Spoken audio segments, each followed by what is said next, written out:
belakang gua aja, kau di belakang. Kau di sini. Ya. Itu mana bangkunya? Itu udah. Sama gua ganteng.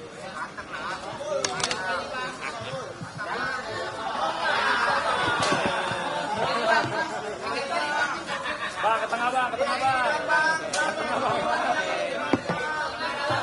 Yang tengah bang, yang tengah. Ada bang.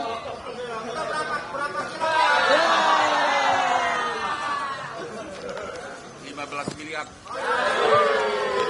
Lagi dong bang. Emangnya gua rasman.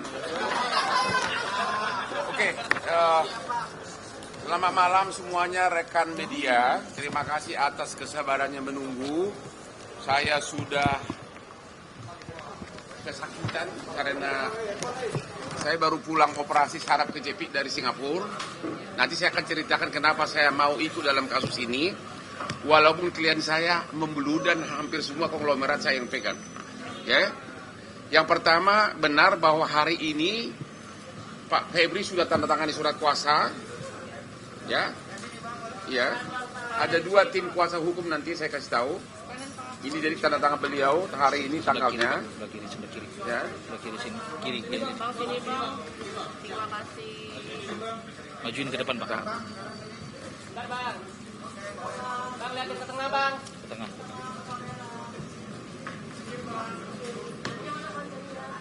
Udah?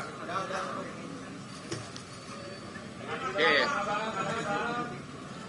Yang kedua kuasanya adalah pengacara Farisi yang di sebelah kanan saya ini. Ya.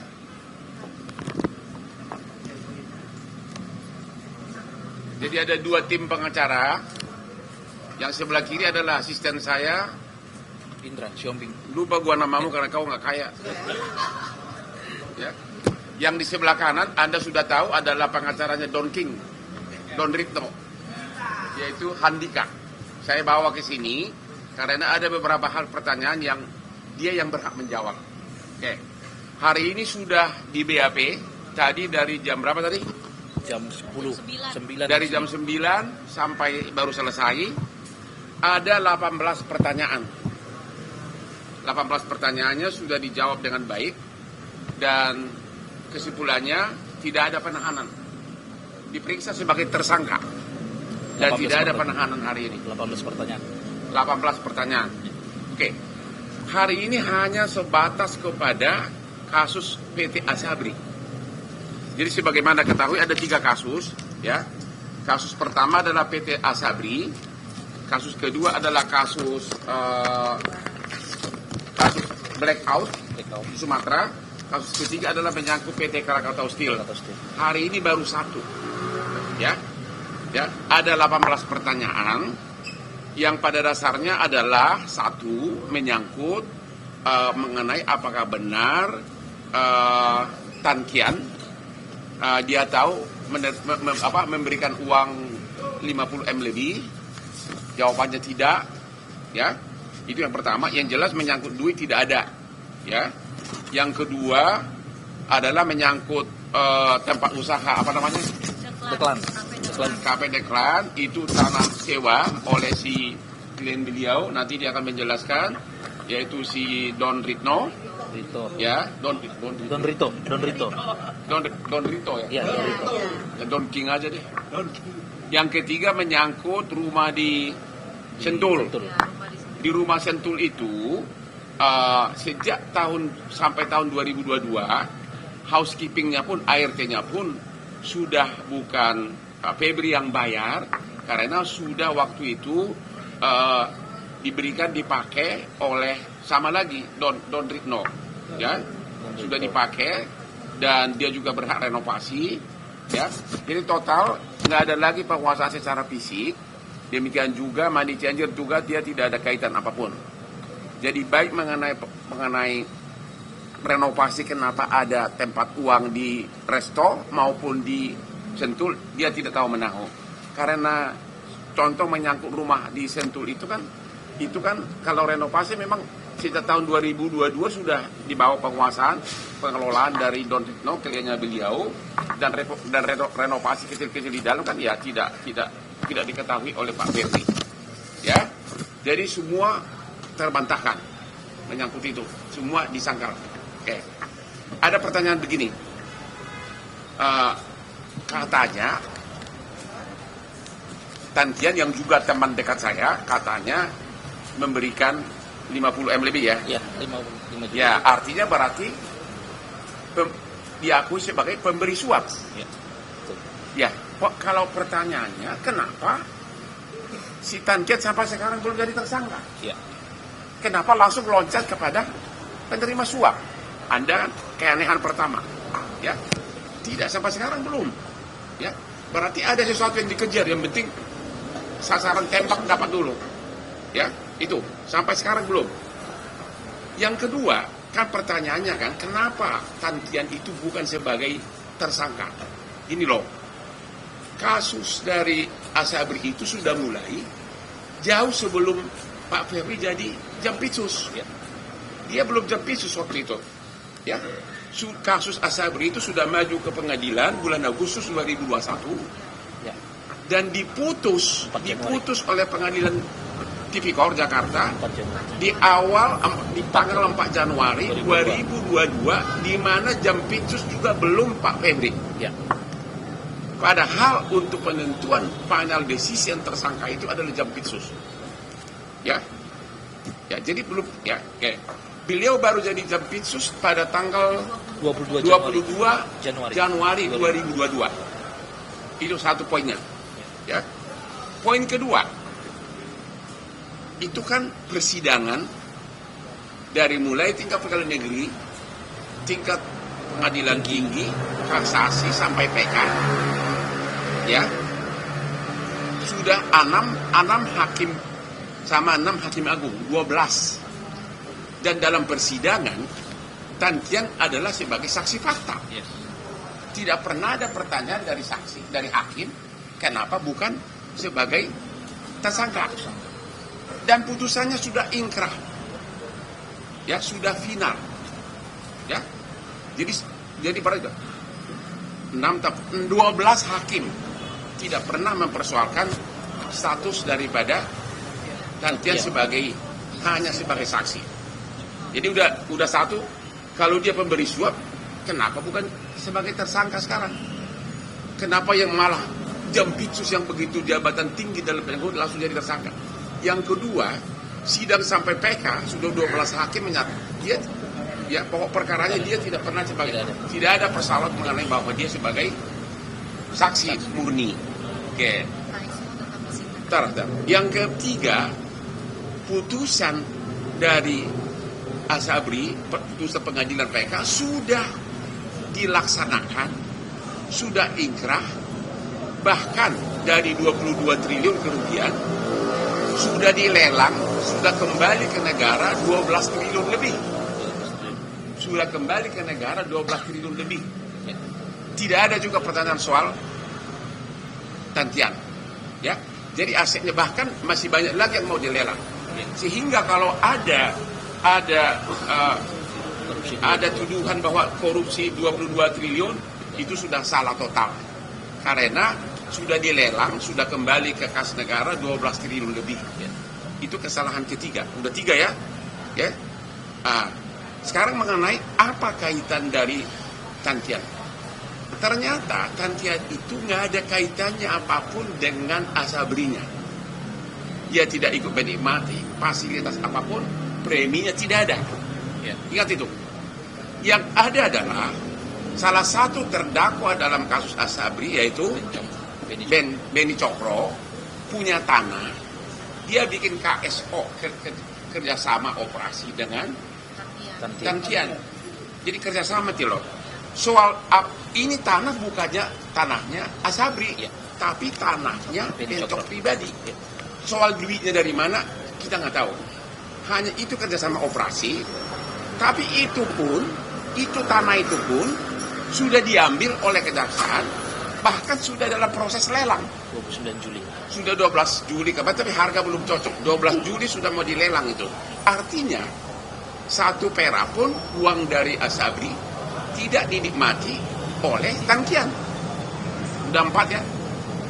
Ya, udah 4. Jadi, bahwa memakai alasan Tankian sebagai alasan bahwa dengan tidak dipakai ditetapkan sebagai tersangka maka Jampitsus ini yang salah, itu salah total. Dari segi korupsi pun tidak ada, karena tidak ada satupun harta Asabri yang dinikmati oleh Tankian, dan juga tanah yang ada kerjasama operasional mau bangun apa, tanahnya udah disita kejaksaan, sudah proses lelang, artinya zero, tidak ada harta daripada Asabri yang diambil oleh Tankian yang merugikan keuangan negara. Sehingga apakah benar ada atau tidak Tankian kasih beli ke siapapun, itu swasta sama swasta, dan memang Pak Febri mengatakan no, tidak ada. Dan sampai hari ini Tankian belum jadi tersangka. Jadi bagaimana bisa pemberi suap bukan tersangka, sedangkan pejabat tinggi penegak hukum yang dibanggakan oleh Bapak Prabowo, ya nanti saya cerita kenapa saya mau ikutan di sini, langsung dijadikan tersangka. Lemari besinya aja sebelum dibuka sudah diviralkan ya. Bayangkan coba, lemari besinya aja belum terbuka sudah diviralkan. Entar dulu. Ya, saya kebetulan nonton, saya waktu itu sudah mau masuk opname di rumah sakit di sini, saya nonton di sana. Kalau di situ saya belum apa-apa, belum masih relax dulu. Ya. Sekarang saya mau tanya kepada kalian. Ini jelas-jelas sudah KUHP yang baru yang dibikin oleh DPR, bahkan KUHP zaman Belanda pun sudah nggak ada artinya sama sekali, total. Jadi nggak ada gunanya lagi belajar KUHP. Nggak ada belajar lagi gunanya hukum acara. Langsung ditargetkan, divideokan, tukang kunci pun gayanya pun, cara mutarnya pun langsung diviralkan. Anda bisa tahu apa yang terjadi. Kira-kira itu sepanjang menyangkut. Jadi ada 4 tadi ya. Mudah-mudahan anak-anak sekalian sudah mencatat ya. Empat dari segi hukum tidak ada alasan untuk menetapkan Febri sebagai tersangka. Ya. Sementara itu nanti juga ditanyakan rekan saya pengacara, ada tambahan nggak? Silakan. Baru kita.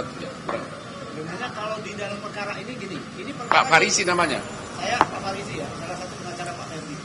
Ini perkara berbingkai. Berbingkai itu artinya apa? Artinya ini mempersoalkan kewenangan Pak Febri pada saat dibilang pada saat Jampitsus. Oke ya, itu bingkainya ini persoalkan di sana. Nah sekarang dalam bingkai itu dia katanya menerima suap.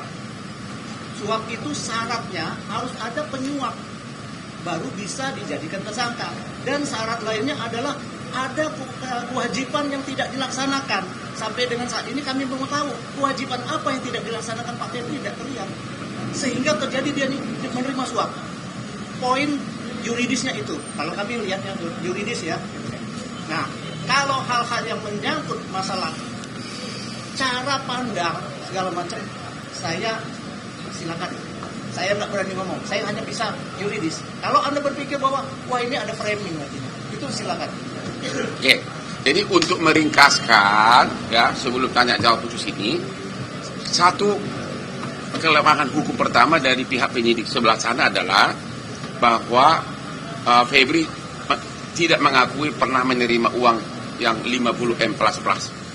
Kedua, juga yang kedua, kalau benar Tankian adalah pemberi suap, kenapa nggak jadi tersangka? Kenapa langsung dikejar pejabat senior? Ya. Yang ketiga, tidak ada aset daripada Asabri yang dinikmati oleh Tankian karena adanya hanya aset di luar Asabri yang dianggap oleh JPU mungkin sebagai TPPU, yaitu tanah dikerjasamakan operasikan KSO dengan Tankian, tapi tanah itu pun sudah diambil, sudah dilelang, tapi belum laku, ya. Apalagi, dan mengenai keberadaan uang, ya di 2 tempat itu beliau tidak tahu. Itu kira-kira inti poinnya. Dan yang paling fatal lagi, yang kelima, putus perkara ini sudah inkrah, sudah final. Jauh sebelum dia jadi Jampitsus. Dia Jampitsus akhir Januari 2022. Ini sudah disidik jauh sebelumnya, tahun 2021. Berarti penentuan siapa tersangka adalah Jampitsus pada waktu itu. Itu. Kemudian sampai PN, PT, MA kasasi tidak ada, dan Tan Kian juga hadir sebagai saksi fakta di persidangan. Tidak ada satupun yang mempersoalkan bahwa dia harusnya sebagai tersangka. Karena biasanya dalam pengalaman kita, kalau ada itu dalam pertimbangan hakim maka ditulis bahwa terbukti terdakwa bersama-sama dengan ini ada. Seperti kasus asistennya Nadiem disebutkan bersama-sama dengan siapa, ada. Ini tidak ada. Clean 100%. Karena sudah ada putusan pengadilan, maka putusan pengadilan harus dianggap benar. Itu adalah prinsip norma hukum. Itu kira-kira, silakan bertanya dulu soal. Ini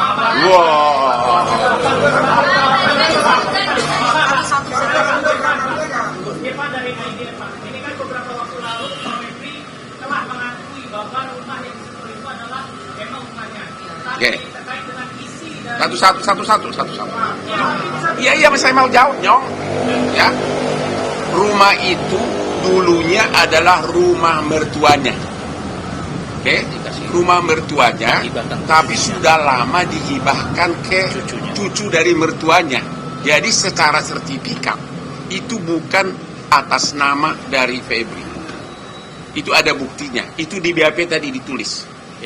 Ya, itu rumah mertuanya. Kebetulan mertuanya marga Marbun, satu marga dengan istri saya tercinta, Marbun, Buru Marbun. Sudah dihibahkan itu ke cucu kan tadi? Iya, cucu. Ke cucunya, yaitu anak dari Febri. Febri. Itu sudah sertifikat namanya, dan itu sudah jauh sebelum kasus Asabri. Jadi bukan rekayasa. Udah dibilangin tadi, sejak tahun 2022 itu sudah dibawa penguasaan dari klien dia Don Ritno sebagai Don Rito atau Don King. Sekarang karena menyangkut uang itu kami tidak berhak menjawab. Silakan jawab dulu, Bos. Menyangkut uang ya. Uang dari Tan Kian 5 juta dolar Singapura mau dihubungkan dengan barang bukti berupa uang yang ada di Cafe Cipete di tempat money changer, kemudian di rumah Sentul. Itu pasti tertolak karena sumbernya bukan dari Tan Kian. Ada uang masuk 80M. Mana? Nih, terangin deh, ini uang apa nih? Ada 80 miliar dari rekam bisnis dari kliennya dia, tapi saya tidak berhak menjawab masuk ke kliennya dia. Betapa kayanya kliennya dia, tapi lebih kaya saya. Jadi sekali lagi kami sampaikan, uang berupa dolar Singapura maupun dolar Amerika yang disita dari Cafe Cipete itu bersumber dari kerjasama dengan seorang pengusaha. Tapi mohon maaf, hari ini pun kami belum berani menyebut namanya. Untuk apa? Untuk membangun pelabuhan di Kalimantan Timur. Dan salah satu ada 80 miliar.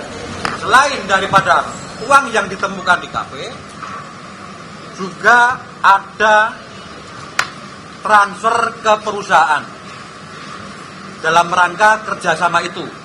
80 miliar ya? Berdasar perjanjian yang sah. Jumlahnya adalah kurang lebih 80 miliar.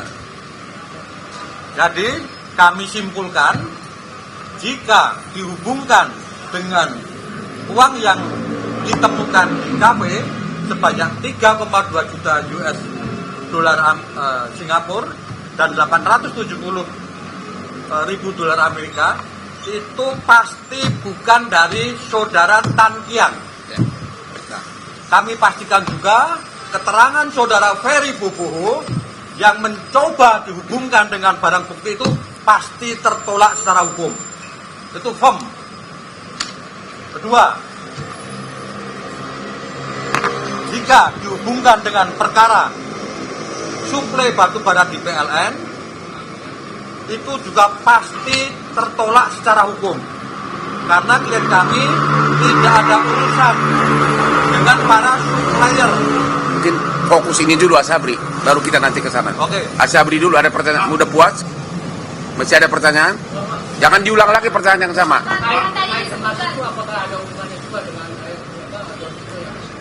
Baik, jadi gini, menyambung keterangan tadi. Tadi udah kami sampaikan, sekitar tahun 2023, Don Rito meminta izin kepada pemilik untuk menggunakan rumah di Sentul sebagai backup operasional kantor yayasan. Kami ulang lagi, backup kantor operasional yayasan yang bergerak di bidang dakwah dan pendidikan Islam. Ini sudah bisa dibuktikan adanya sekitar 700 santri dari daerah Papua, dari daerah Maluku yang sekarang mondok di salah satu pesantren di Banten. Ke depan ada rencana dari berbagai pihak untuk membangun pesantren yang besar, masjid-masjid, dan semua fasilitas pendukung, baik itu di Papua ataupun di Maluku, serta di daerah NTT. Nah, kenapa kok disimpan dalam bentuk emas? Kenapa disimpan dalam bentuk dolar Singapura? Kenapa disimpan dalam bentuk dolar Amerika? Pada saatnya kami akan jelaskan setelah para pihak yang berkontribusi itu diperiksa oleh penyidik Jampitsus, disertai dengan semua bukti-bukti yang kuat, yang sahih dan relevan. Kami tidak mau mendahului itu dulu. Kita tidak mendahului. Oke. Jadi sementara itu. Jadi sekali lagi, semua unsur pembuktian yang vital untuk membuktikan adanya suap tidak dipenuhi. Pemberi suap tidak tersangka, uang harta Asabri tidak ada dinikmati oleh Tantian, sudah disita dan sudah dilelang, dan salah total pernyataan penyidik Polri yang menyatakan kerugian negara 22 karena 22 itu sudah kembali 12 triliun dari lelang putusan PK pengadilan. Ya, sisa masih banyak tanahnya, termasuk tanah KSO antara Bencok dengan si Tantian ini sudah dilelang tapi belum laku. Jadi 1 meter pun Tantian tidak menikmati apapun.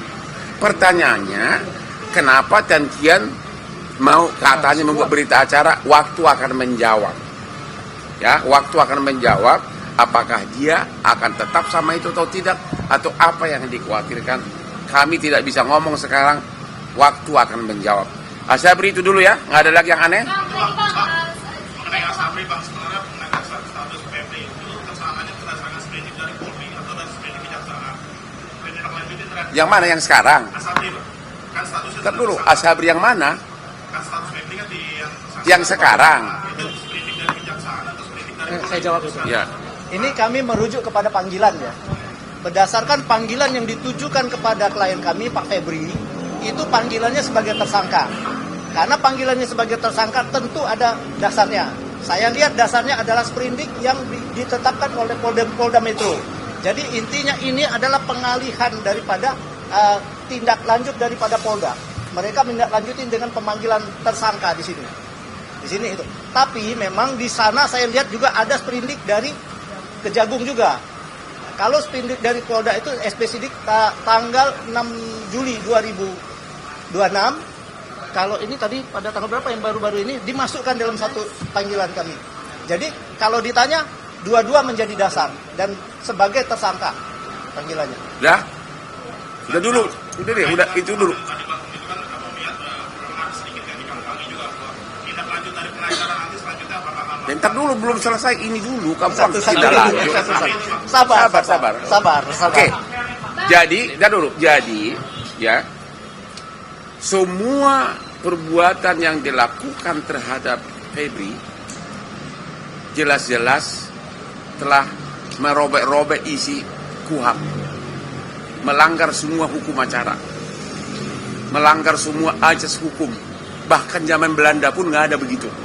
Pertanyaannya adalah why dan kenapa? Padahal targetnya itu adalah seorang Jampitsus yang dibanggakan oleh Presiden Prabowo, karena sudah begitu banyak, sudah hampir 500 triliun uang yang sudah terkumpul. Nanti saya akan bahas itu. Itu dulu Sabri ya. Nggak ada lagi, sudah kan? Sudah kita bantah semua. Pak Sabri, Bang, itu kan pasal yang diterapkan Polri 12 artinya tangkian ini sebagai korban kekerasan dari TNI. Korban kekerasan. Bisa saya jelasin, saya jelas. Sini sebentar. Kok lo dapat detail begitu, lo udah didikte lo ya? Gini, jadi intinya kalau di dalam surat saya jawab satu-satu ya. Saya jawab satu-satu. Berdasarkan surat perintah penyidikannya, memang betul ada pasalnya 12E dan 12B.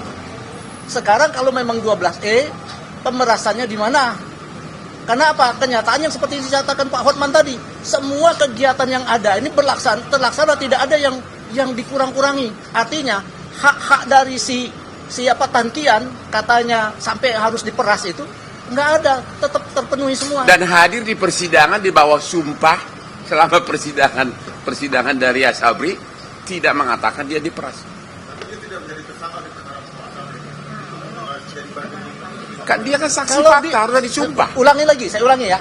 Perkara pokok itu sudah diuji mulai dari Jampitsus yang lama sampai dengan pengadilan. Satu. Kenapa? Karena tidak ada kaitan Tankian di perkara uang negara. Justru uang dia ada di sana, katanya kerjasama. Nah, itu yang jadi masalah. Sempat ditanya sebagai saksi. Itu persoalannya. Apakah kita harus menjadikan tersangka? Zolim itu artinya. Jadi saya nggak tahu, serah kalian. Atas harta dan uang dari Asabri, Tankian nggak ada kaitannya.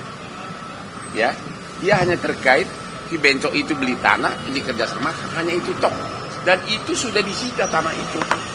Jadi mengenai kerugian Asabri ini nggak ada kaitan. Itu hanya TPPU lanjutannya. Nambah bagian, Pak. Ya. Bagaimana cara merasnya? Sementara fakta yang didalilkan, si Ferry memberikan uang kepada si Norman 5 juta, itu tidak betul. Itu adalah fitnah. Kedua, pihak karyawan money changer 7 orang pada saat mentalnya down diancam dengan pasal sumpah palsu kalau memberi keterangan palsu, mereka menyatakan semua tidak ada uang 5 juta dolar masuk ke money changer.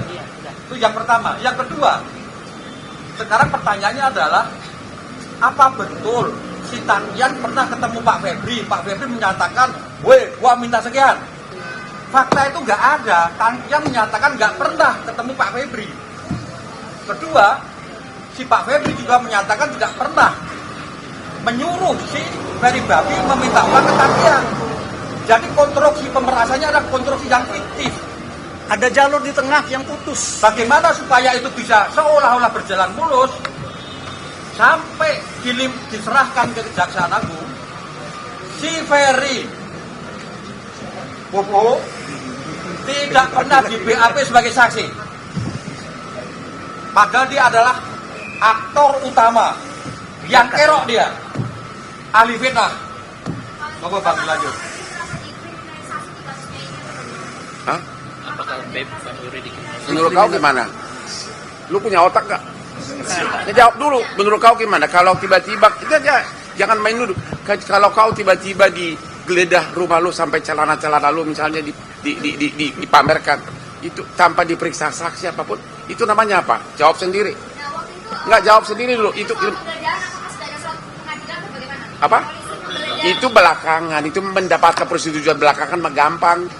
Saya sudah 43 tahun pengacara.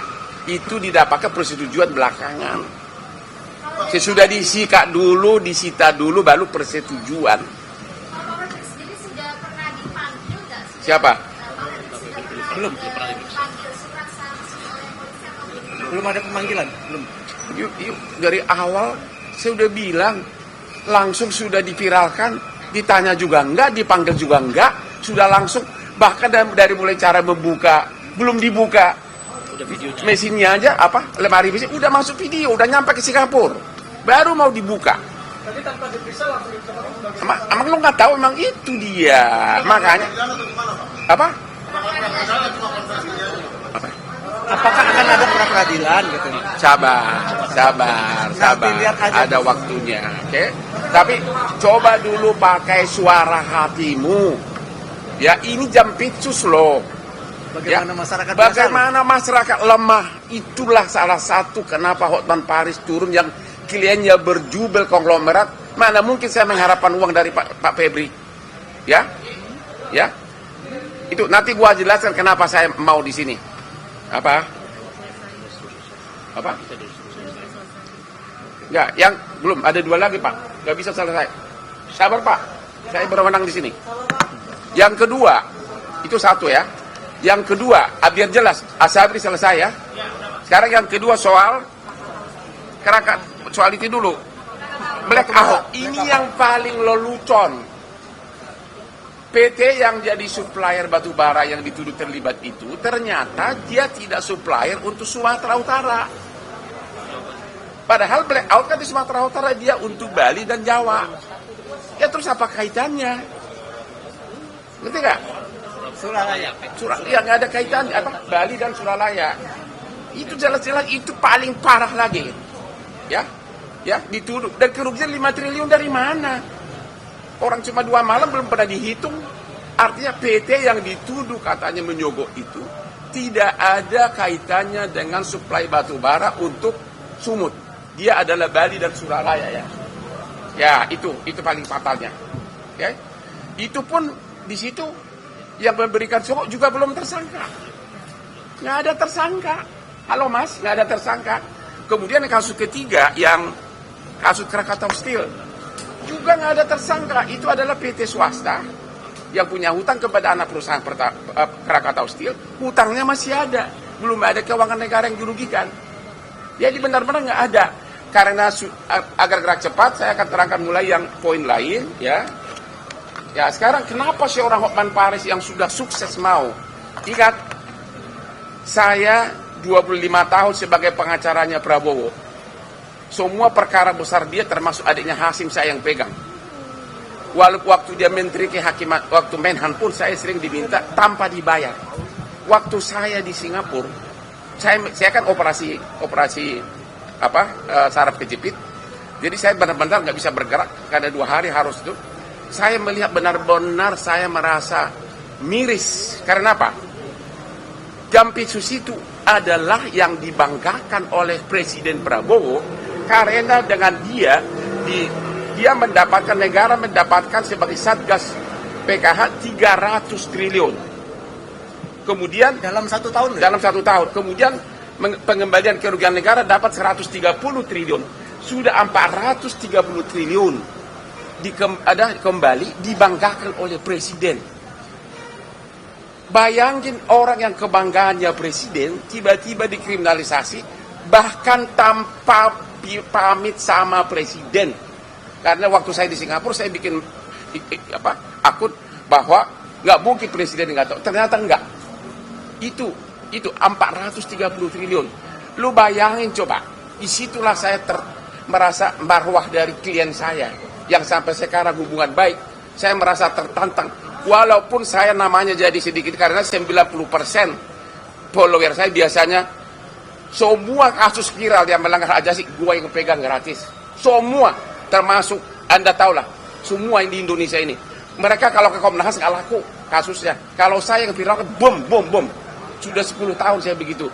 Kasus Yupita, kasus polisi yang kemarin juga yang bikin, kasus Radit di Matar, kasus pesantren Lombok, kasus ABK kapal yang itu semua. Kalau udah saya ngomong sukses semuanya, saya tidak minta imbalan apapun, walaupun semua konglomerat klien saya. Itulah saya mau, saya terpanggil ya, karena saya merasa ada yang baik. Dan yang kedua, beliau ini sekarang Jampitsus, lu tahu nggak transfer pricing itu? Dalam sejarah kejaksaan di Indonesia sejak zaman Majapahit, termasuk presiden-presiden yang sebelumnya, belum pernah ada kejaksaan, ya, ini aja sudah 430 triliun yang terkumpul uang berupa uang cash masuk ke negara. Apalagi dengan transfer pricing, lu tahu nggak, ribuan triliun ruginya. Yang sedang diproses sekarang. Belum lagi yang nggak ketahuan karena zaman itu sudah berlangsung dari zaman presiden zaman dulu. Ya, berarti banyak oligarki yang terapa di sini, terganggu. Ya, belum lagi kasus petrol, ya, si R yang lagi di Malaysia, belum lagi kasus MBG segala macam. Jadi benar-benar dengan melakukan itu terhadap Jampitsus ini, mantan Jampitsus ini, benar-benar saya melihat kurang penghormatan terhadap Presiden Prabowo.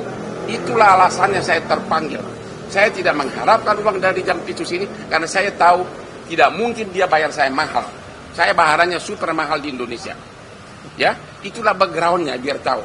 Sudah, kamu tahu semua bantuan hukum yang kita kasih, yang saya kasih itu banyak uang dari saya nggak usah bilang. Kasus Radit semua saksinya gue yang biayai. Kasus ABK kapal gue yang biayai ke Komisi 3. Semua, nggak mungkin. Puluhan pengacara saya kirim. Jadi bagi follower saya yang merasa kok Hotman sekarang jadi begitu, yang semula 95% sebagai pengagum saya, silahkan gue ambil resiko itu. Tapi di mana logikanya? Seorang bawahannya presiden, ya, justru mentersangkakan, mempermalukan bawahan yang lain yang adalah kebanggaan presiden yang telah mengembalikan uang kepada negara 430 triliun cash. Dengan cara seperti ini. Dengan cara tanpa diperiksa saksi, tenggelam, bung. Anda jawab sendiri, ada apa? Memang tujuannya sudah terkabul, akhirnya dia mundur, sudah menang. Tapi hukum akan berjalan terus. Itulah background saya. Saya tidak rela marwah Bapak Presiden yang adalah klien saya dibeli mata sama adiknya Hasim. Saya tidak rela karena saya seorang pengacara, saya bebas ngomong. Jangan tanya saya cari muka. Saya tidak butuh uang lagi, saya sudah kaya raya.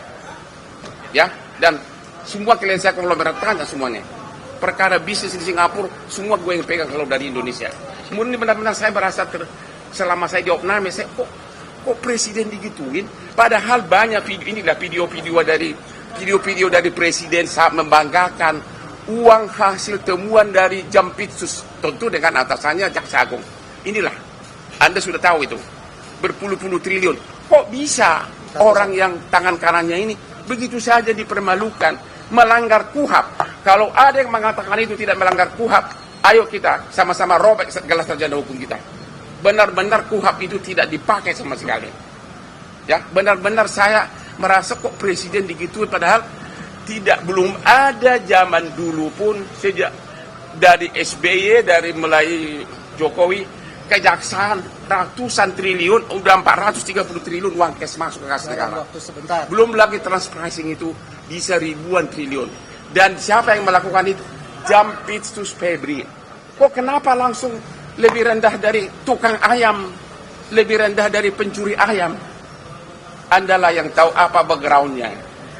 Ya, ada lagi? Apa? Emang lu fakultas hukum udah jelas lah, nggak usah pakai ditanya pasal berapa. Nonjong lu Udahlah, nanti kalau kamu datang ke sini, pasal berapa? Ini semua, ini mantan jaksa. Jelas bahwa seseorang mau ditetapkan sebagai tersangka, apalagi dipermalukan, minimum dipanggil dulu, ya, dipanggil saksinya dulu. Kalau kau nggak tahu pasalnya, lu berhenti jadi wartawan. Iya kan? Tuh masih ada mau nanya apa lagi? Satu sebentar. Tidak ditahan karena memang Anda sudah melihat sendiri. Anak SD pun mengatakan bahwa itu bukan tindak pidana, belum ada bukti. Kami sudah mengajukan permohonan untuk tetap tidak ditahan. Satu. Tadi dengan alasan karena beliau ini begitu ditetapkan tersangka mengundurkan diri. Itu artinya kooperatif, mempersilakan pemeriksaan secara profesional, tidak mau mengintervensi. Oke, selanjutnya kedua, karena sudah tidak Jampitsus, dia tidak bisa mengatur apapun yang ada di dalam sini lagi, sudah ada PLP-nya. Ketiga, barang buktinya pun sudah dikuasai oleh penyidik. Apalagi itu alasan-alasan yang selama ini dikeluarkan oleh penyidik untuk melakukan penahanan. Yang terakhir, karena ada upaya hukum cekal, tidak perlu ditakutkan lagi dia keluar negeri. Menurut kami, itulah alasan yang bisa mungkin diterima oleh misalnya. Yang paling penting kalian bertanya. Kalau Anda punya nyali bertanya, tanya kepada Kapolri. Hei, kenapa nggak nanya Pak Prabowo dulu sebelum melakukan ini terhadap tangan kanan dari yang dibanggakan oleh Presiden Prabowo? Tanya.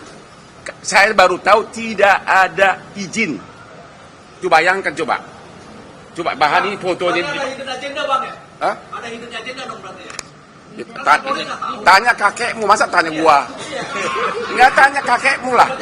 Ya udah deh, udah gua nggak tahu. Ya lu udah deh, saya nggak tahu agenda itu. Jangan tanyain. Udah deh, shut up. Nggak, saya nggak tahu. Udah deh, kok mana bisa gua menafsirkan maunya orang?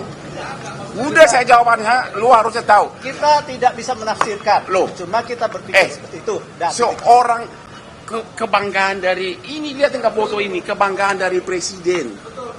Dan sudah mengembalikan gara-gara 430 triliun.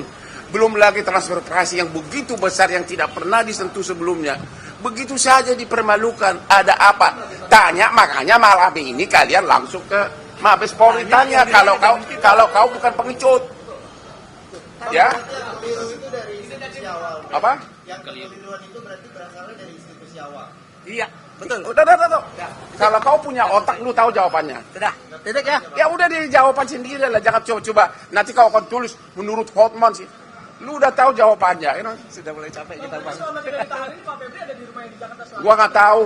Kita nggak tiap hari nempel ke dia. Ketemu Ya. sekali aja tadi sudah selesai ya. Udah jelas? Oke, Pak. Jadi unsur hukumnya tidak dipenuhi, unsur dari segi sopan santun, penghormatan terhadap atasan juga tidak ada. Itu terjadi, bayangkan coba. Andalah yang tahu. Oke? Kalau ada anak Anda yang sangat membanggakan, Anda sudah menghasilkan duit bagi keluarga, tiba-tiba oleh anak yang lain langsung dipermalukan. Apa? Yang malu duluan adalah bapaknya. Makanya saya bilang, saya maju, ya. Saya tidak mengharapkan apa-apa dari presiden. Lo tahu gua dikasih jabatan apapun, termasuk menggantikan siapa itu, si Pigai, gua nggak akan mau, nggak tertarik gua. Walaupun perlindungan HAM sudah ribuan kasus dari gua dari Kopi Joni, tanpa imbalan apapun. Modal saya hanya 1 handphone. Begitu saya teriak, habis semua. Semua penjidiknya langsung kocar-kacir. That's me, Hotman Paris. Teman dekat MB dulu.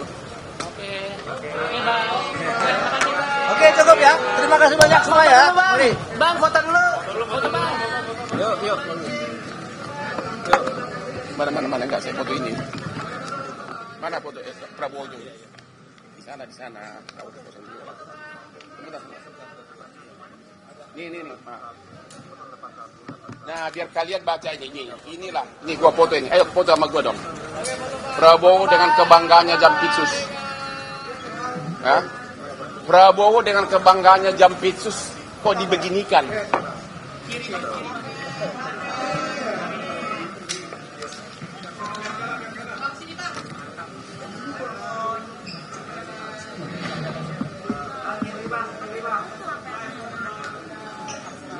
Sudah cukup? Dah. Cukup, terima kasih semua ya. Kau tuh.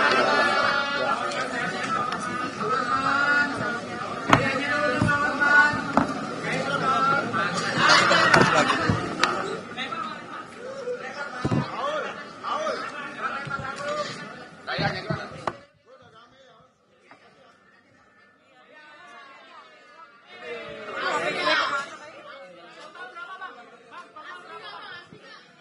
Jadi bilang kepada fans saya juga ada, termasuk follower fans juga, saya tidak mencari uang.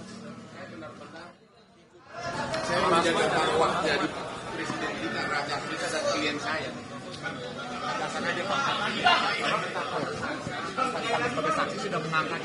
Karena saya udah bilang kuhab dirobek-robek kan. Bang, ada juga cincinnya bang. Bang, ya.